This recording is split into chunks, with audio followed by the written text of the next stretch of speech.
quería tener la palabra regreso en mi título, porque había pensado en otras palabras, porque sí hay un regreso, hay muchos regresos en estas historias. Esta es una labor de periodismo cultural independiente, fundada y dirigida por Aarón Coré desde Monterrey, Nuevo León, México.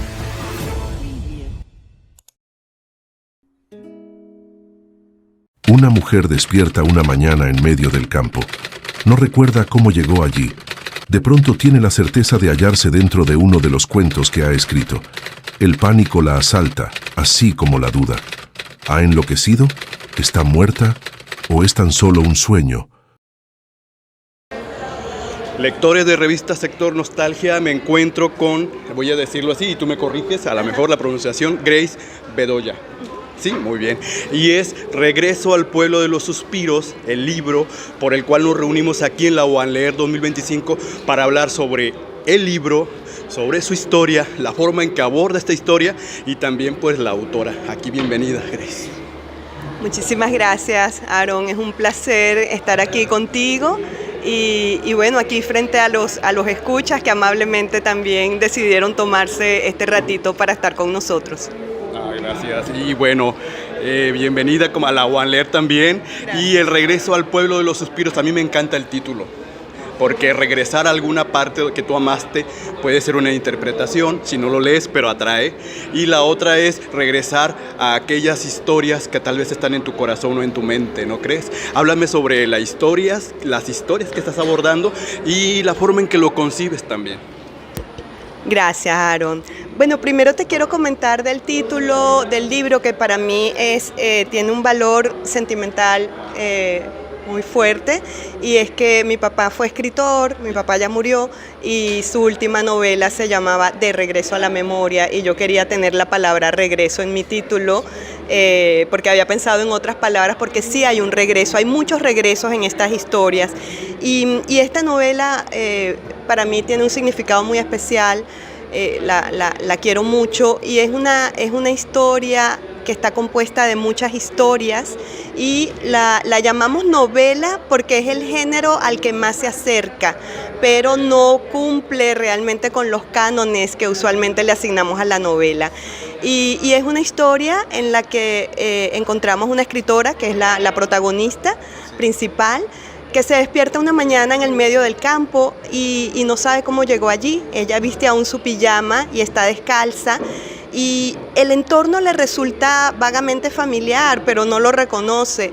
Se encuentra con una libélula que siento que de alguna manera le abre las puertas a ese mundo al que ella está ingresando y aún no sabe. Y en algún momento ella se da cuenta de que está frente a un puente que es una creación suya. Se trata de un puente que está en un cuento que ella escribió, y en ese momento la asalta la duda y el pánico, porque ella se pregunta si está soñando. Ella se pellizcaba para ver, pero sentía y no se despertaba. Ella se pregunta si está soñando, si enloqueció y ahora cree que está dentro de las historias que ella ha escrito, o si se murió.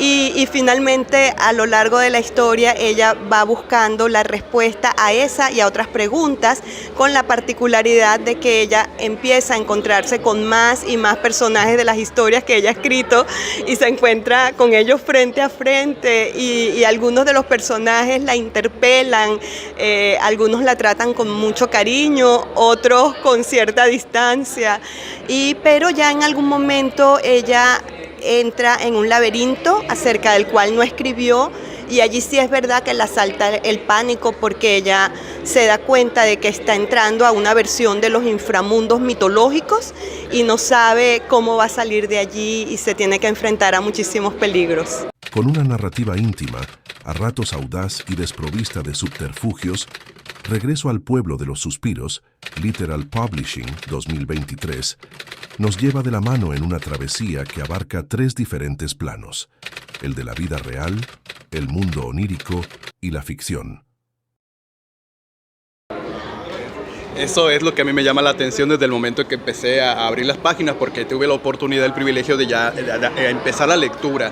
Y algo que a mí me llama la atención dentro de varios puntos característicos de tu escritura es que nos estás adentrando a otro mundo. O sea, está el mundo del personaje principal y este personaje entra a otro mundo. Tu estructura es muy interesante y por eso también lo decías, no es la típica construcción de una novela convencional, ¿no? Y eso me llama la atención porque esas historias o esos personajes que te interpelan o que interpelan al protagonista, ¿en qué te inspiraste? Porque yo sé que hay mucho de uno cuando escribe, ¿no? Y a la vez también te permite ficcionar, pero ¿en qué te inspiraste? Gracias por la pregunta, Aarón. Primero les quiero compartir en esta historia, tal como nos comenta Aarón, hay varios planos y la historia va fluyendo entre tres diferentes planos, que sería el plano de la realidad, claro, la realidad de la ficción que está contando, pero la realidad de esa escritora, el mundo de la ficción, de las historias que ella ha escrito, y el mundo onírico. Hay mucho de los sueños allí. Y justamente yo creo que esa fuerte presencia del mundo de los sueños se debe a que este fue un libro que lo escribí en las madrugadas. Y yo no lo escribí con intención de escribir un libro. Yo, como la escritora protagonista de la novela, estaba atravesando por el bloqueo del escritor.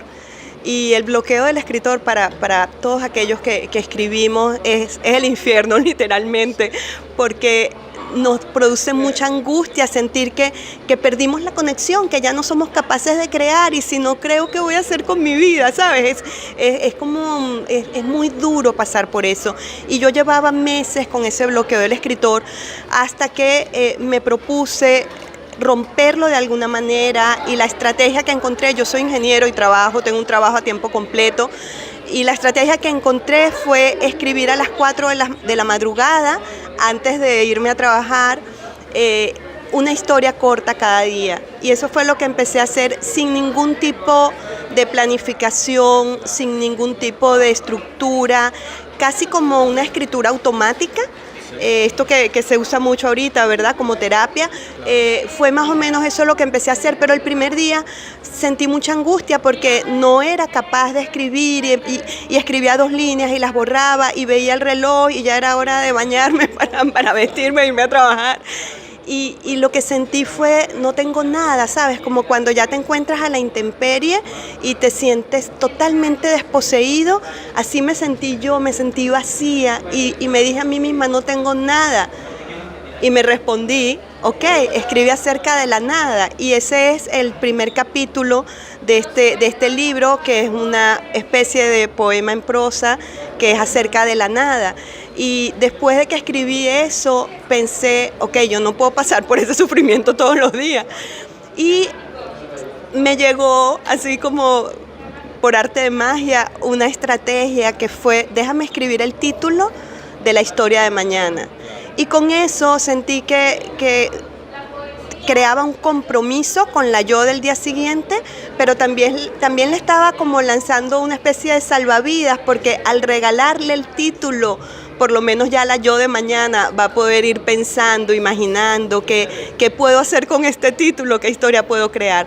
Y así fue funcionando, pero yo seguía sin saber que estaba escribiendo un libro, hasta que en algún momento un personaje de una de las historias que ya había escrito se metió dentro de la historia que estaba escribiendo ese día. Y pensé que se trataba entonces de un libro de cuentos, pero fue ya después, durante el proceso de edición de este libro, que ahora es novela, que entendí que se trataba de una novela, y para ello tuve que romper la estructura, fraccionarla un poco más y darle la forma de algo parecido a una novela, que es el libro que tiene Aarón en sus manos ahorita. Grace P. Bedoya, escritora e ingeniero mecánico, nació en Barinas, Venezuela en 1967.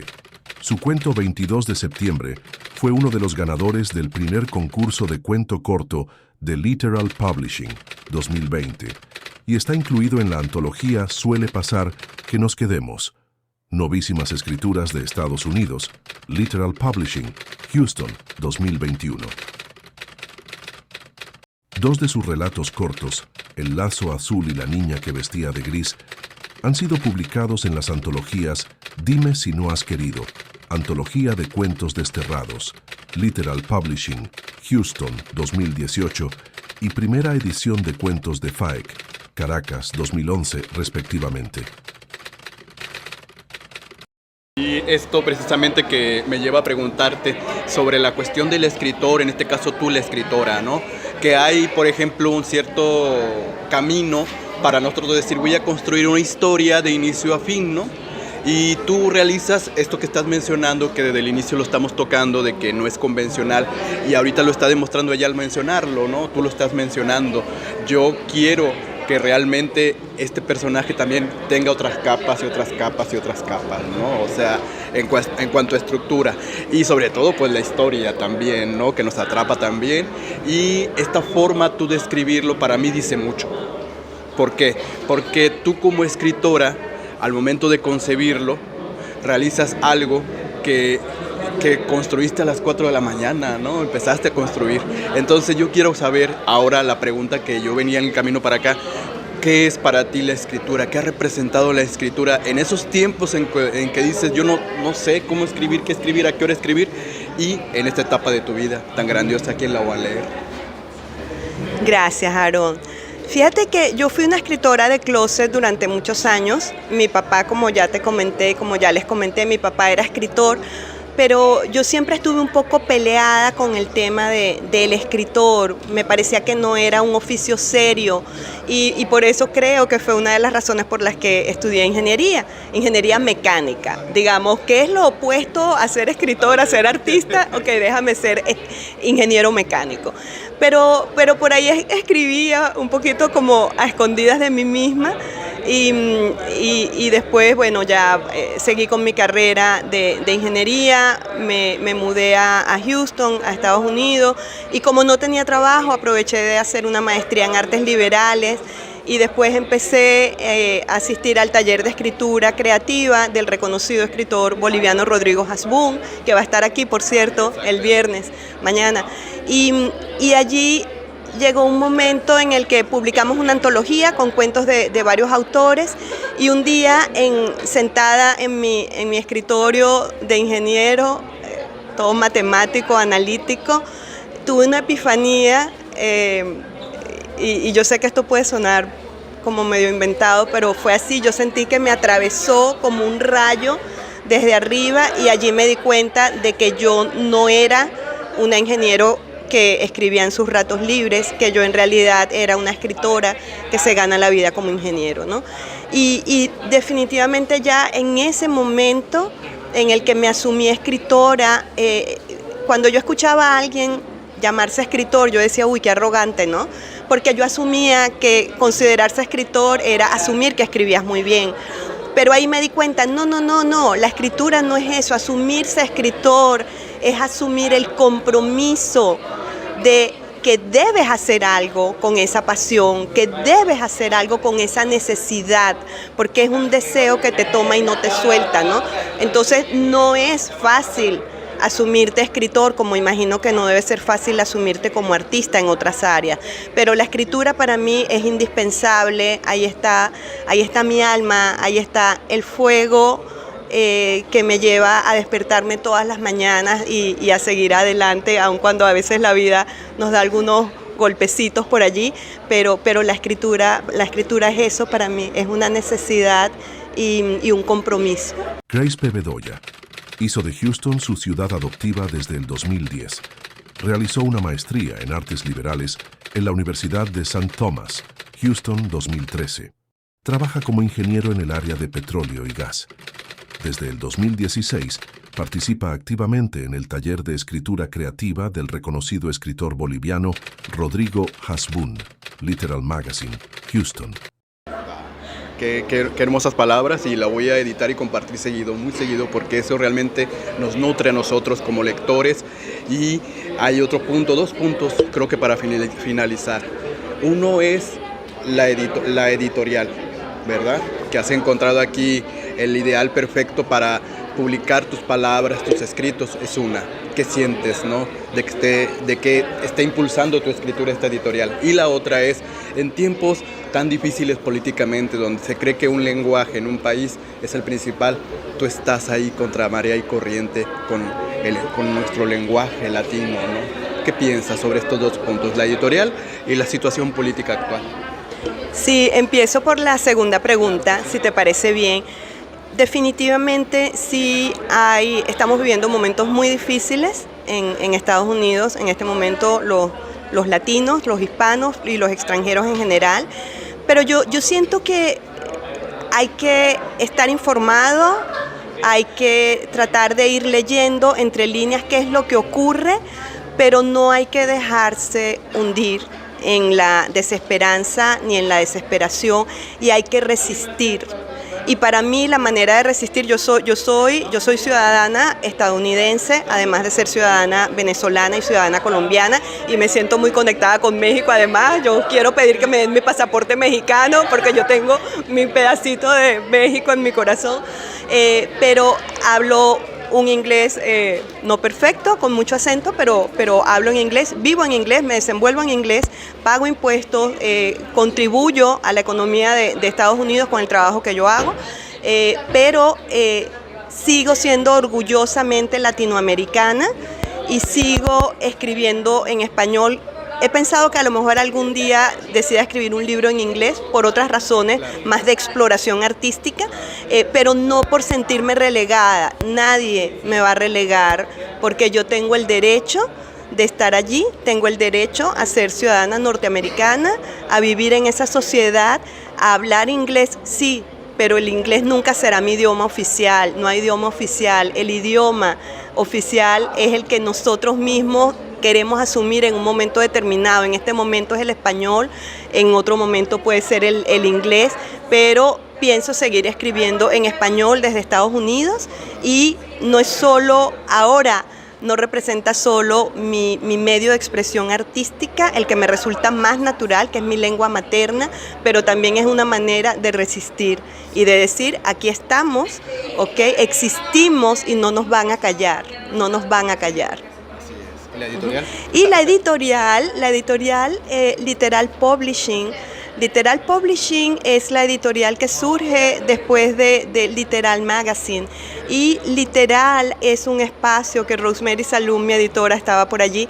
Es un espacio increíble que tenemos en la ciudad de Houston, donde leemos, escribimos, asistimos a talleres de escritura creativa, y hay una gran cantidad de eventos culturales que nos conectan a la comunidad latinoamericana, hispanoparlante en Houston, y tenemos un sitio que es nuestro hogar, y realmente el hecho de que la editorial haya decidido publicarme, apostar. Este es mi primer libro sola, yo había publicado en antologías de varios autores antes, pero este es mi primer libro sola, y como ustedes seguramente verán, ya no tengo 18 años, que apuesten, que hayan apostado por mí. Este libro lo publicamos en el 2023, una editorial en Estados Unidos, cualquier editorial en realidad, pero para mí significa un gran apoyo, un gran reconocimiento. Me siento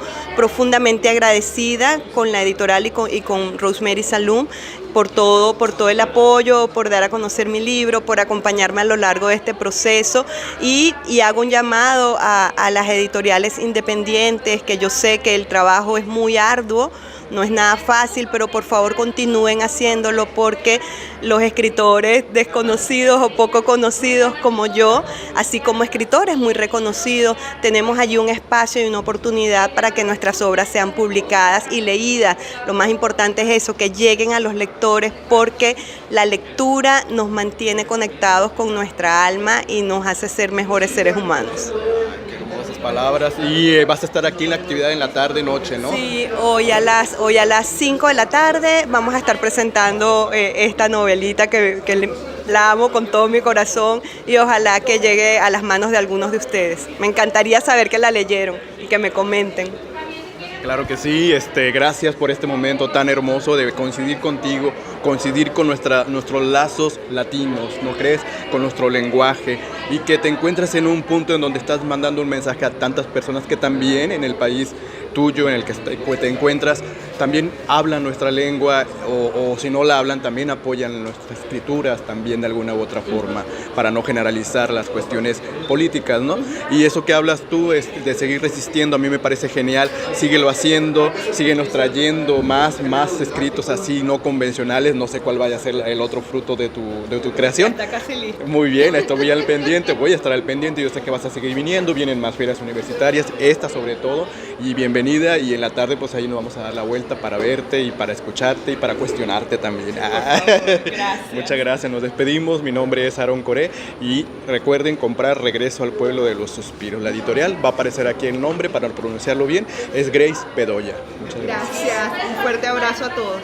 Gracias. Muchas gracias, Aaron. No, al contrario. Sí, te voy a dar tu libro y te lo voy a firmar, porque no creas que te vas a quedar sin libro. En la actualidad, Grace P. Bedoya trabaja en la edición de su segunda novela, a la vez que explora la escritura de no ficción en su blog A la Intemperie, incluido en su página web gracebedoya.com. No te pierdas el próximo episodio en el que hablaremos con la fundadora y directora editorial de Literal Publishing. Agradecemos a Anabel Ballesta de Prensa Editorial Literal Publishing por hacer posible esta entrevista, a la escritora Grace P. Bedoya y a Rosemary Salum por sus atenciones. Y a Cultura UANL por generar estos encuentros a través de la UANLER 2025. La luz natural hace toda la diferencia.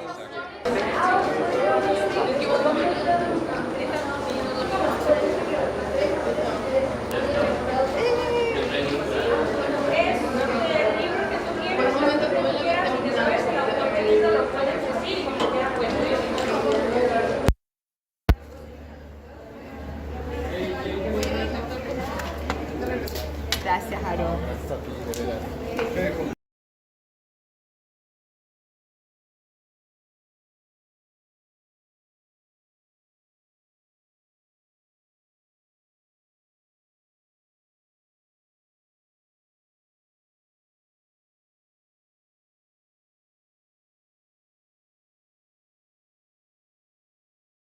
Celebramos 5 años de Vivir la Pasión por el Retorno.